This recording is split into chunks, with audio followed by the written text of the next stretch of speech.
Divisi Profesi dan Pengamanan Kepolisian Republik Indonesia atau Propam Polri memastikan 7 personel brigade mobil atau BRIMOB di dalam kendaraan taktis atau rantis yang melindas pengemudi ojek online bernama Afan Kurniawan melanggar kode etik kepolisian.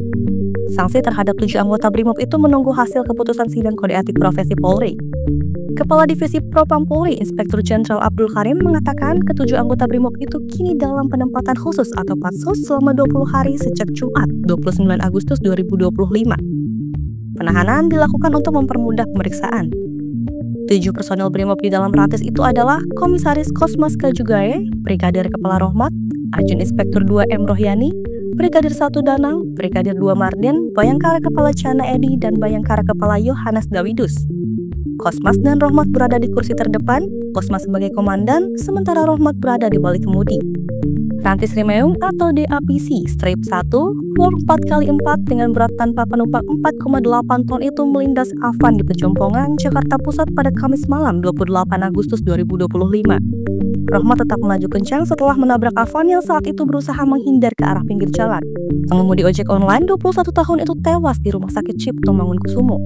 Rohmat berdalih, keputusan tetap melaju itu diambil lantaran jalanan sudah dipenuhi massa yang melempari rantis dengan batu. Padahal, kendaraan tempur ringan yang dioperasikan Korps BRIMOB sejak 2013 itu dilapisi baja standar yang bisa menahan tembakan peluru kaliber ringan 5,56 mm dan 7,62 mm.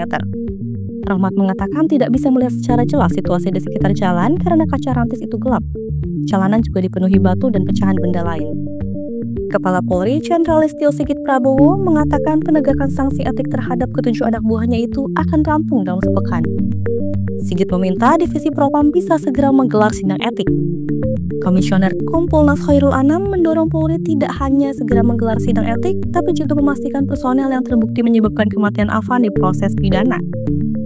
Ada beberapa tahap pemeriksaan etik bagi anggota Polri. Tahap pemeriksaan dilakukan oleh Biro Pengamanan Internal, sedangkan persiapan berkas dan persidangan dilakukan oleh Biro Pengawasan Penyidikan dan Pembinaan Profesi. Menurut Anam, dalam kasus yang penting, pemeriksaan hingga sidang tidak perlu menunggu hingga 20 hari masa patsus berakhir. Terlebih, Kapolri telah memerintahkan penindakan etik terhadap ketujuh polisi itu dilakukan secara paralel agar segera ada keputusan sidang. Sejauh ini, Divisi Propam belum memberikan detail pelanggaran etik yang dilakukan oleh tiap personel. Sanksi etik yang akan diberikan bergantung pada pelanggaran etik ketujuh polisi tersebut. Sanksi etik terberat bagi Polri adalah pemberhentian tidak dengan hormat atau pemecatan. Sanksi lain yang lebih ringan adalah demosi atau pemindahan polisi ke jabatan yang lebih rendah dalam kurun waktu tertentu.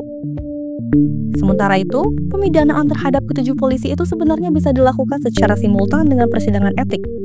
Penyidikan unsur pidana dilakukan oleh Badan Reserse Kriminal Polri. Dosen Hukum Universitas Trisakti, Abdul Fikar Hajar, mengatakan tindakan 7 polisi itu bisa dikategorikan sebagai kelalaian yang menyebabkan kematian orang. Hal itu diatur dalam pasal 359 Kitab Undang-Undang Hukum Pidana dengan ancaman hukuman 5 tahun penjara.